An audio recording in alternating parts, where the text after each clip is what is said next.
আমাদের শুষ্ক মৌসুমে যেন এটা সেচের সুবিধা বাড়ায় দেয়।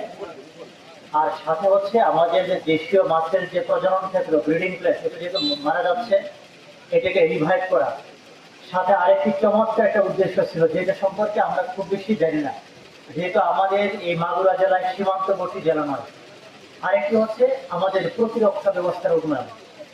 আপনারা জানেন যে আমাদের সীমান্তবর্তী যে সকল জেলার খাল খনন কর্মসূচি যখন 1977 সালে নেওয়া হয়, আমাদের বহিঃশত্রুর আক্রমণ থেকে যেন আমাদের বহিঃশত্রু সরাসরি কোনো সাজোয়াজান সরাসরি এই ভূখণ্ডে ইন করতে না পারে, তাদেরকে একটা মিনিমাম ব্যারিয়ার তৈরি করা খাল কেটে।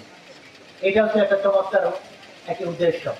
তো আমাদের এই মাগুরা জেলার যে আমাদের খালগুলো প্রায় মৃতপ্রায় হয়ে গেছে, আমরা এই খনন বা পুনঃখনন কর্মসূচির মাধ্যমে এটা আবার পুনর্জীবন লাভ করবে, এই আশাবাদ ব্যক্ত করছি। এবং সাথে আপনাদের প্রতি আমি একটা বিষয় অনুরোধ জানাচ্ছি যে দয়া করে এলাকাবাসী যারা আছেন, আমাদের যে কোনো সমস্যা, এখানে বিশেষ করে পানি উন্নয়ন বোর্ড, এলজিইডি